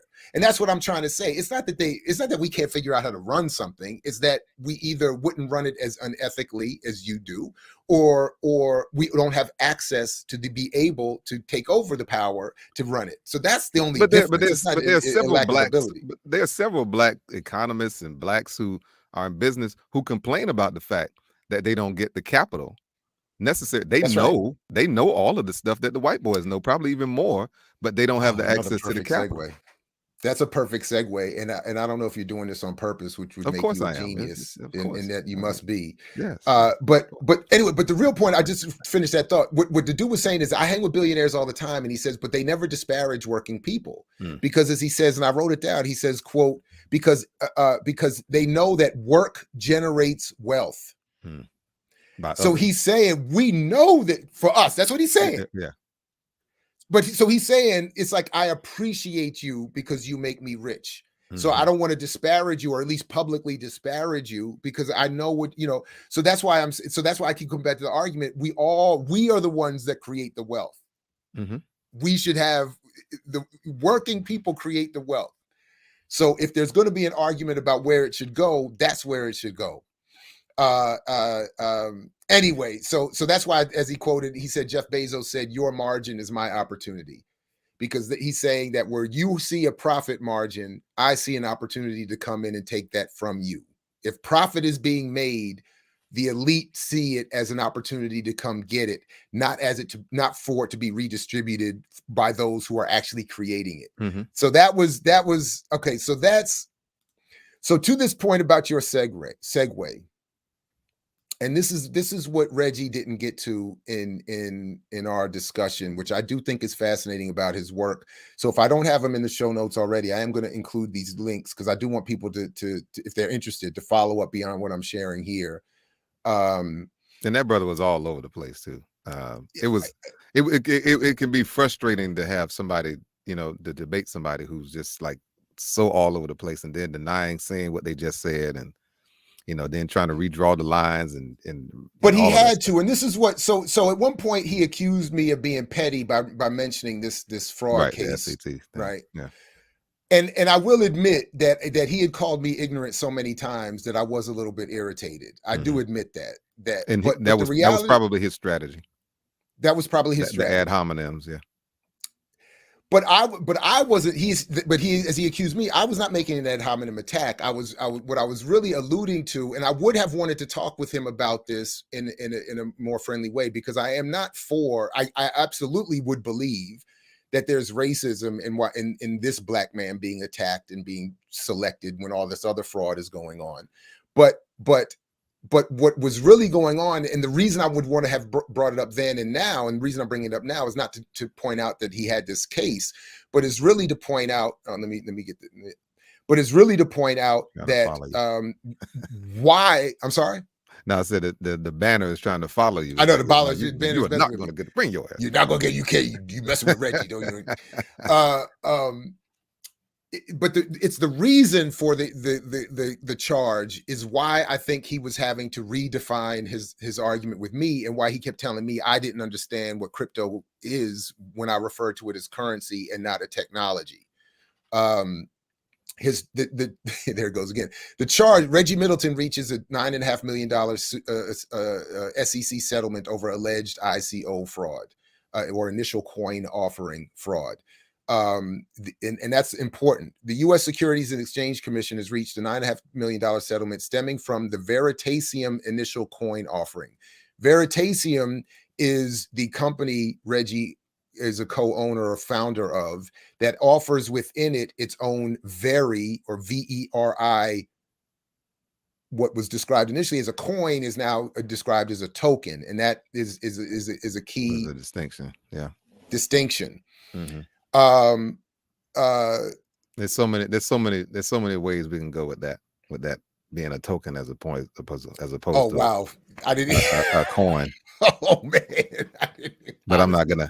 But I'm gonna be nice because I don't want to do the ad hominem thing. That's why you got to work in collectives, because I can't come up with everything on my own. That's The short of it is that the short of the case is that Reggie was accused of putting out his initial coin offering, and because it was not attached to an actual product or service, it was argued that the value of the coin was being inflated, misrepresented, and was being used to defraud investors. So 98 million of the 100 million coins that were offered were captured and taken back over by the SEC, leaving about 2 million of those coins out there. Reggie has done a number of videos where he's talked about what he might do with those coins, or etc. But they currently don't have anything of what we would consider value, and that was the point. So, but when Reggie was saying, and then I'm going to show you something else here. What Reggie was, and then by the way, he had a case with T-Mobile. He sued T-Mobile because he claimed his phone was hacked and used to put out fraudulent information. So that was another thing. But so what I'm showing here, this is his company's no, not that one, website, Vaccination. Autonomous distributed interactive research. All right. And these are the products that are for sale. And as you see here, you get Veri tokens to do so what he has done is say, no, these aren't coins, they're tokens. And they're used as you would get tokens in anywhere. Like if you go to, I think he used video games, like arcade. Well, yeah, like you go to arcade, you put your money in, you get game tokens you can use only within that arcade. Or you go to Disneyland, you get Disney bucks or whatever, I don't know, whatever and you can use it there only. So he was saying, I wasn't selling coins for currency purposes, I was selling tokens for access to that is Vaccinations's products. And essentially, there's more to it, but essentially what those products are, and I had to copy and paste it so I'm gonna share my notes here because honestly, I got whatever that is when you got a dark screen with white text. It messes with my read. It gives me a headache when I read it. So I had to copy and paste the text onto my notes here, so that I could read exactly what he's saying. So this is from his website. At its simplest, Veritasium is the gateway peer-to-peer is the gateway to peer-to-peer capital markets, and this is what he has patented that we briefly mentioned, that Litecoin and others use to gain, as something as an extension on the blockchain. Veritasium allows any two or more individuals to deal directly with each other or in transactions of value without reliance on centralized or authoritative third parties. They can do this without concern for typical legacy, credit, or counterparty risk. Phenomenal, right? Of course. This begs the question, how is this done? Let's start with how it's not done. Veritasium is not a broker, a fund, a bank, or an exchange. It is distributed, serverless, stateless software and a collection of smart contracts ran through the blockchain. To explain what we are, let's take a quick history lesson. So, again, smart contracts, if those are not, for those who are not familiar, I've been trying to teach myself, smart contracts are essentially algorithms or programs that allow for me to say to you, Kaba, I'm going to, if you send me X amount of cryptocurrency, I will provide X service. And the smart contract is a program that doesn't complete the contract, that is the transfer of the funds, until it's verified that I've done what I've said I was going to do. So he's created, that is, Reggie has created a way to use these smart contracts to build relationships, peer-to-peer relationships, where people can exchange capital or whatever they want to say has value. And to get access to this tech, and to get access to the research that they put in to advise you on to whatever else, you have to get a Veri token and then get into Veritasium that way and access the, so as I've highlighted here, access to our smart contracts are gained through the purchase of Veritas or Veri, the smart token, the software token that represents prepaid fees for Veritasium products and services. All right. So that is what he, I think, was intentionally not wanting to discuss. I don't know if it was because he didn't want to be seen as selling something in our debate, or if it was because he didn't want to fully, I don't know, leave himself open to further SEC charges. But he wanted to make it plain that he was not talking about cryptocurrency, and why he kept wanting to use the word crypto and kept saying I didn't know what I was talking about when I added the word currency, in trying to explain how I understand and how all of this is being discussed. Because it was a legal piece, I think, probably too, tied to that. Because if he says it's a currency, then he can't say, so I get it. I get why he would probably absolutely not want to call it that. So absolutely. So and then when he was saying to Google him in Africa, and I did that, and what was coming up was his meetings with stock exchange and other executive leaders in Nigeria or Ghana. This is what he's trying to bring to them. And the claim, even in those videos, is that he is going to Nollywood movies. He's claiming they're going to be able to build bridges and infrastructure and do all this kind of, and get people out from living in tents and all the, under bridges and all this stuff. That's what now, and this is what I wanted to get into with him, and have tried in a number of different cases to figure out, how does this create wealth that, even if you don't want to redistribute it in the way that I would like it to be done, how does this create wealth that, as he was saying, poor people can use to access a new, a middle class or whatever life? And that part I'm not seeing. What I am seeing is that if you have investment money, if you have an interest in the market, you can hire Reggie or use his service to create contracts to exchange and sell and do whatever. But I don't know how that creates out of poverty wealth. And then I don't know where the part in this plan is for wealth that is created to be redistributed back to the people who are creating it, which is where I think we have our fundamental differences in philosophy and understanding of economics. So that was at least that was essentially what I wanted to try to clarify here. In trying to, again, go from, and where I'll wrap up finally here, where I'm saying that we are discouraged from thinking about what freedom could be beyond consumer, the impositions of consumer limitations, consumption limitations, capitalist limitations, white supremacist limitations. We are discouraged from having a political imagination that inspires us beyond, I want to just get something good for me and mine. And I mean, I maybe didn't do it as well as it could be done, but I do see this connection between that David Graeber article from that Zendi sent me to the outcome of this debate with Reggie and others who defend Black capitalism or capitalism and defend technology and technological or currency solutions to what I keep arguing are political problems. So anyway. What's interesting when you talk about just Nigeria alone, just in Africa, and it reminded me of some of the early conversations that we had here when we were talking about the land. And I just did a little quick search, well, I ain't really into the natural gas per se, but tin, iron, limestone, niobium, whatever that is, lead, zinc, arable land, gold.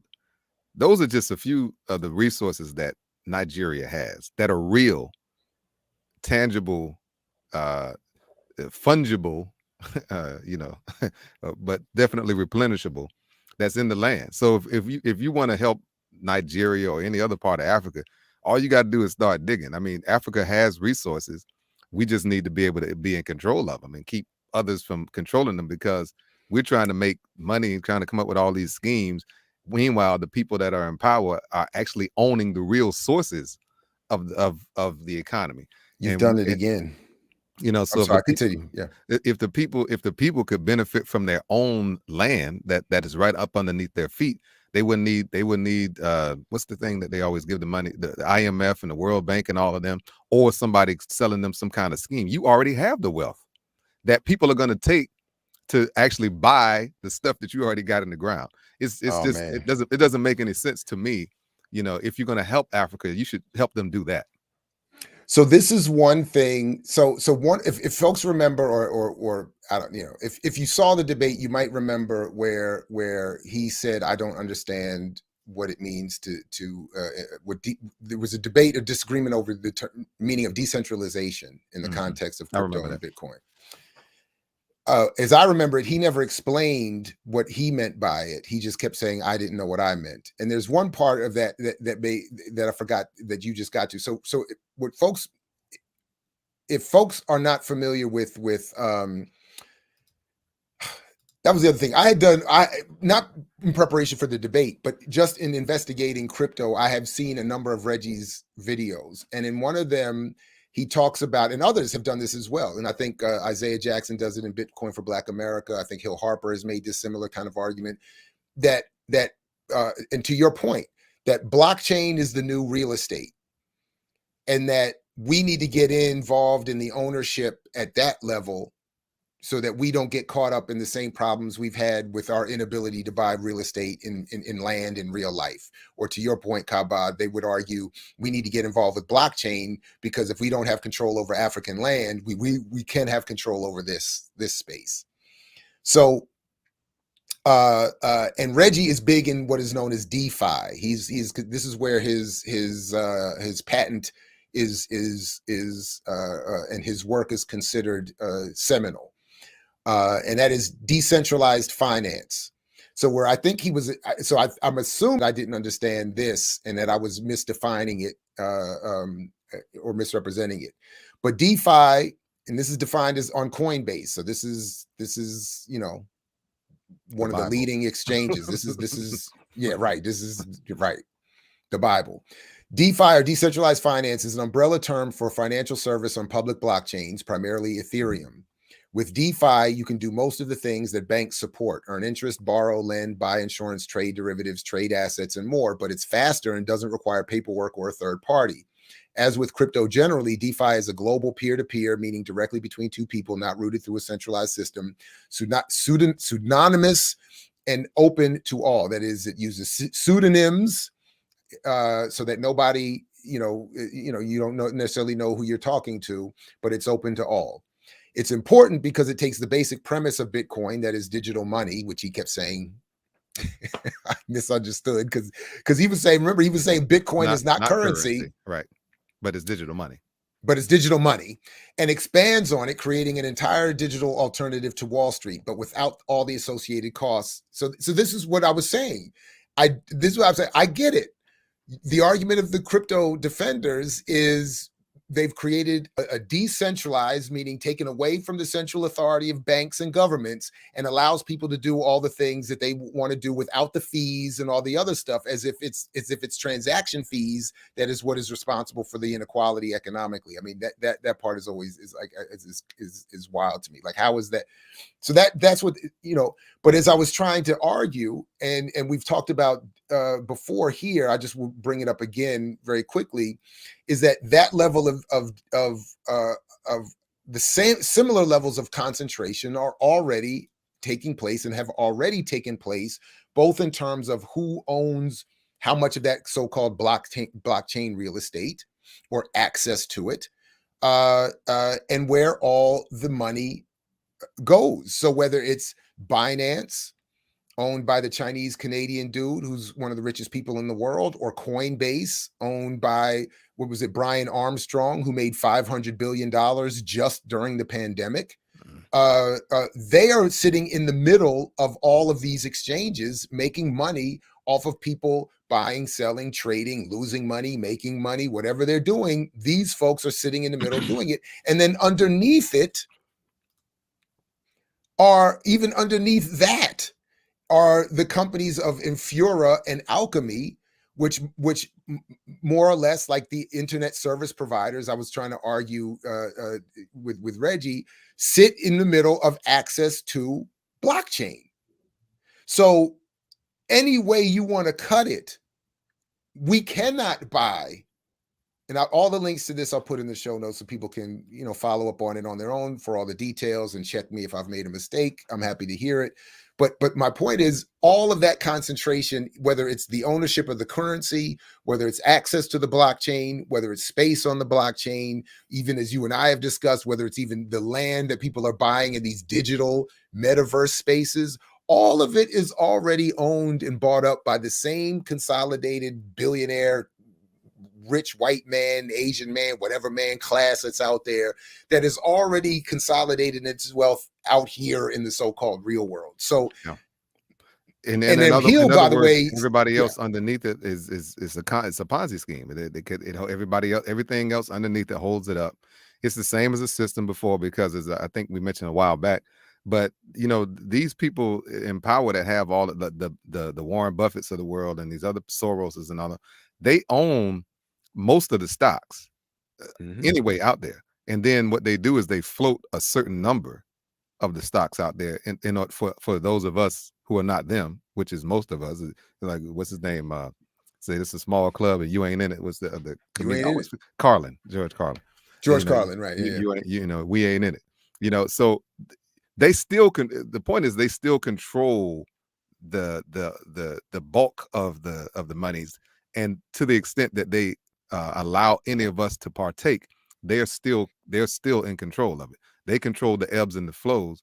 And of course, if you ration stuff out, you can always control. And okay, it's getting too much. Okay, let's cut it off. That's how it works. And this is, and it's in principle, this is the same thing that's happening in this digital space. Is they're floating, certain amounts of, meta land or whatever blockchain or this or that. But at the end of the day, as you stated, because they've already laid the groundwork, they've already, they got in early. That's one of the main things about investment. You got to get in early.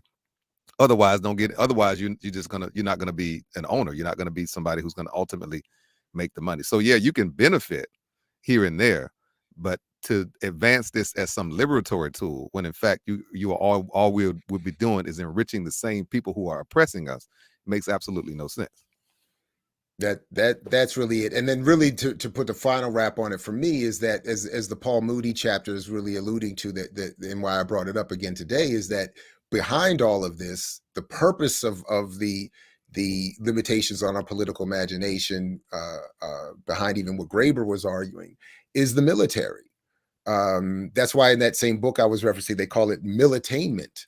That it's military dominated entertainment that to Graeber's point limits our imagination, and to the point I would want to add, stops us from thinking about what we can really do to be free, or what it means to be free. So in all of these discussions, and the one I had after the one with Reggie, you know, the idea, you know, definitions of sovereignty are limited to what, even in the Isaiah Jackson book, sovereignty is limited to the idea of having our own currency, our own coin. You know, freedom is the ability to engage in what are unfree but free markets. You know, liberation is the ability to see a handful of people, or maybe one of us or ourselves, to become so-called rich. That is that's sad to me. Like, you know, as I continue to argue in my own classes, like I want answers to come back when I ask, what do you want? Or like Bob Marley, you know, said, want more. But I want the answers to come back with something, you know, fantasies of a world I can't even imagine. That's what I want. The last thing I'll say is, one of the things, I don't agree with her on a lot of different things, but one of the things I remember in Our Prison's Obsolete, I think, that Angela Davis wrote, was that there was that point where she says, at some point during enslavement, some group of Africans must have thought, there is never going to be an end to this. Mm-hmm. Like, I can't see at least an end to this, mm-hmm. but I have to imagine that it will end. And mm-hmm. that imagination is what propelled us to fight mm-hmm. to the point where it actually did at least rebrand itself or readjust itself. There's got to be a better way. That's what I feel like we're working. There's got to be a, thank you. This can't be it. This can't be life. This can't be life. This can't be life. That's it. There's got to be a better way than this. Yeah, that's what always kept us. I mean, you said it. Yeah, you said what you said. I agree. No, man. So all that to say, man, whatever our disagreements are with socialism or vaccines, you know, you know, or Sade. My hope, or Sade. My point, I'm really right about Sade, for sure. But you might be right about everything. But my point is, my only reason for engaging any of it mm-hmm. is that there's got to be a better way.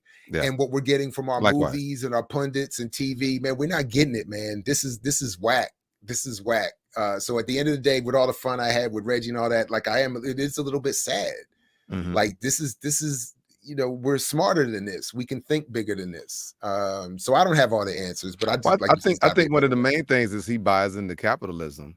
And so, like, the idea about, you know, owning the resources, you know, that's going to create a more equitable, you know, society where everybody may not have necessarily the same amount of money. I don't think that's possible, but certainly people will have everything they need, you know. And I think in a capitalist mindset, it engenders, like you said, the zero-sum mindset, which says that I need to have a whole lot and I need to have the most. You know, it's like the game Monopoly. You know, mm-hmm. you know, I got to try to buy everything. You know, I forget whichever one of those ones that you really wanted to get. I don't know if it was Park Place or one. It's been a minute since I played Monopoly, but Boardwalk and Park Place. Boardwalk and Park, yes, Boardwalk. I knew a Park Place was in there, but you know, that's really what it's all about. You know, so if you have that mentality, you're not going to want to even. To your point, you can't imagine something that's more equitable for everybody. You have to only your imagination is only constrained within the confines of the system that's already there.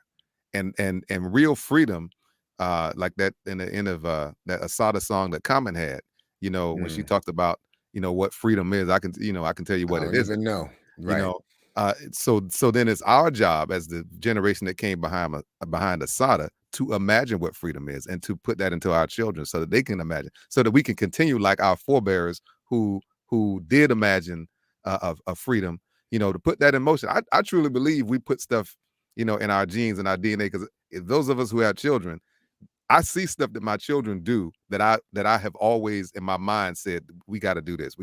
I see them doing it. And it's not like I taught them. There's certain things that they do. And I think they just got naturally just through the whole, we can go into the whole, what's his name? That beyond biology. I forget the guy's name. He does this whole thing about how stuff is transferred through the genes. I forget his name. He's this bioscientist, whatever. But the point is that I think we can transfer that either that way or just explicitly. And I think, platforms like this is what it's all about. And to your point, yes, we're going to disagree on certain things, but that's what people do. That's what nations do. I tell people all the time, I was married, and my wife and I we had a great marriage. We had a great marriage until she passed, almost 7 years now, but, we did disagree. And we had some disagreements where we never could come to an agreement, and we understood, okay, that's what it is. It's not going to be perfect, but, but overall, overall, we are on the same mission. Overall, we are along the same trajectory. And I, like any other man who's smart, a lot of times you just say, all right, baby, you got it. That's what I was going to say. That's what I was saying. In our household, not married, so we're not going. So neither one of us is going to say that. We don't have to do that. We don't have to do that here. But in our household, when we have a disagreement, it just means I lose. That's all. That's all that means. Yeah. But Tony, to your point here about the environmental damage of mining and all that, I am aware of it. I on some level, I think I unconsciously don't address it because I'm more interested in the argument, the ideological and political and even economic arguments focused on the surrounding crypto. But yeah, in arguments around it, not only is there a lot of damage, and this is why I was even talking the other day about when Max Kaiser was arguing to Michael Hudson that El Salvador is going to use volcanic energy, which is not harmful and wasted, and they're going to and I was arguing, but brothers in my brother was like, brothers in the hood don't have a volcano in the backyard, and you're going to tell them to go mine crypto to get free like that is. But anyway, but no, it is argued to have a tremendously negative impact. And if anybody's ever looked, there are a number of there's a whole bunch of videos online you can go see what people's even houses look like. I mean, to mine, you need to have be able to make a serious investment and have the ability to pay a cost, because you need to dedicate rooms to put in all these CPUs and have them fanned and cooled and all this and running constantly. I'll say this: I looked into it. Maybe about 10 years ago, I looked into it, and the brother who I was, is a friend of mine, and he's all into it. And he was saying, he said exactly what you said about, the money's really in the mining and the transactions. And every time the credit card swipe, you can get. And I was like, man, that sounds kind of, first of all, it just sounds impractical for the average person. But then I was like, I was like, what's that going to do to the environment though? And he really didn't have an answer. And I'm like, I don't know about that. So I kind of backed away from it. Because again, at that time, and just like now, people were saying, this is something that's great. This is, we get away from the white man, blah, blah, blah. So I checked it out because it sounds good to me. But you still got to check it out, and not just go along with the premise. Once you start finding all these faults, that's why you got to kind of okay, you got to be more discriminating, But. So unfortunately, I can't pull up. Shout out to Shaky Baby for the $25 super chat, which I can't pull up on screen. Some of these names, and it's spelled SHEIK, like shake, like Shaky Shake. Baby. Okay. Like so I don't know how many puns are involved there, but And the question is, Dr. Ball, where's the hate awards? Yeah, it's already 2022. We got no hate awards in 21, man. We got to hate on y'all. We gonna have to hate on y'all for that. You got to hate on us, because for me to answer the question properly, I would have to hate on others. And I'm in this moment going to contradict myself and not hate. But honestly, the real struggle is that not everybody has the time and the space in their schedules. And one of our colleagues, two, Dr. Todd Stephen Burrows does, a lot of real work. I do have a job, but I would say that Dr. Haight does probably some of the most work of all of us. So it's hard to get to. It's not as easy as we would think to get it all put together. But I appreciate that you want to know, and we are, hopefully going to have something, even if it comes late. We can hate on the schedule, as we hate, So. But gotta anyway, release the hate. You got to release it to the world. I mean, I'm trying to do it, man. You can't keep it to yourselves. And somebody, we got, from time to time, people hit me up, and they self-nominate and send stuff like people do. There is like a small, clamoring for the awards, and I would love to reward those and ourselves. But listen, Brother Kaba. My man, have a good weekend. Everybody check out your show Mondays 3 to 5, African Deep Thought edition of Jazz and Justice on WPFW. The archives a little bit differently formatted from me on the website, but they are easily found. I haven't seen they just moved it. If I remember correctly, they moved it to the top now. You got to go to the top instead of the side to find and get the drop down to get the archives. If you're not hearing it live, WPFWFM.org. We're gonna be doing Dr. King this week. Gonna be talking about Dr. King. There's a theme about, I forgot what the theme was, but I'm gonna crash the theme about Dr. King because it was it was cool, but we're gonna have to do a little something different. So I'm gonna have then Monday, what we'll do is we'll encourage that people can start here Monday morning, because we're gonna really go more thoroughly through this here and get into some of the real Dr. King and this new book by the Prophet of Discontent. And then we can be like the what do they call it? What do they call it?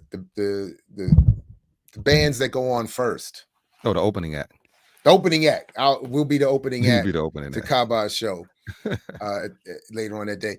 Anyway, all the people who are seeing this live, really appreciate you showing up this morning. Thank you very much to the remixers and those to Shaky Baby again. Thanks. I'm sorry I can't pull this up on the screen for some reason.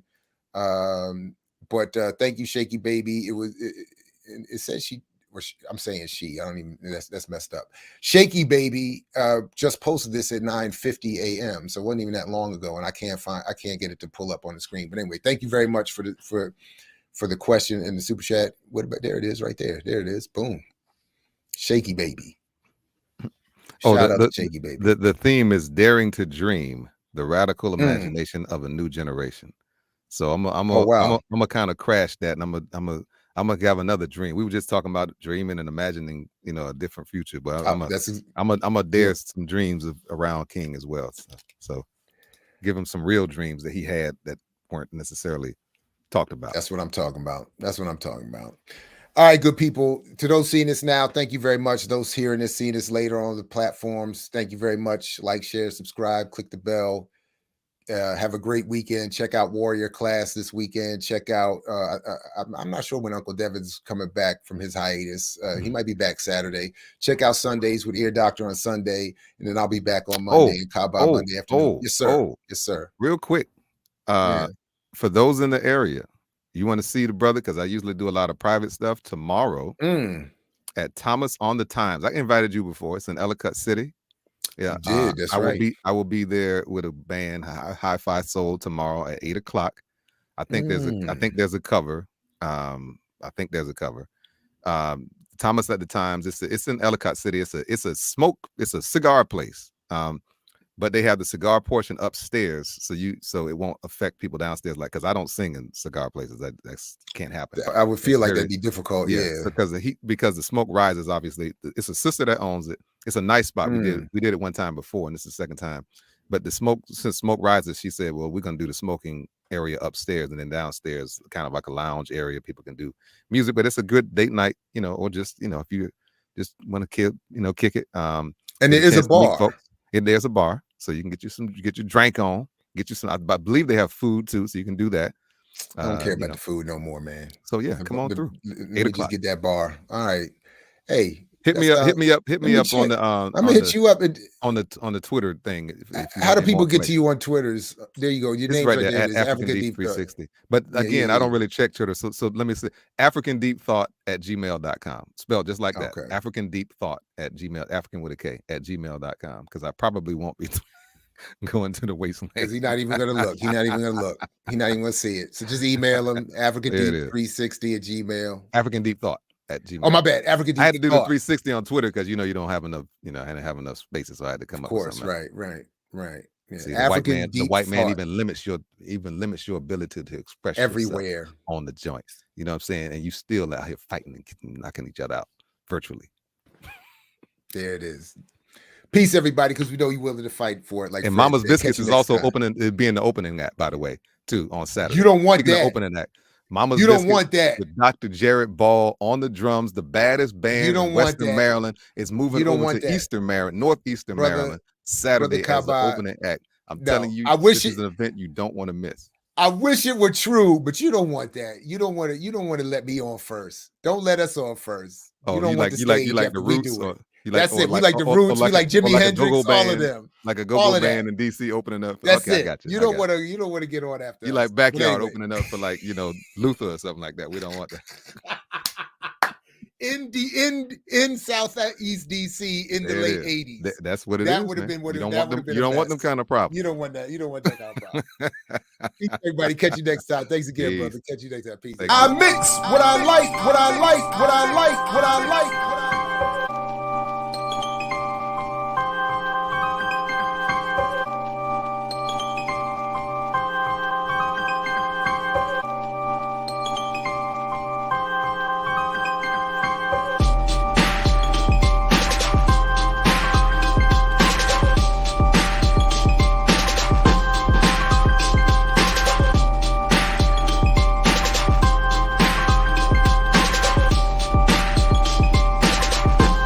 I mix what I like, what I like, what I like, what I like.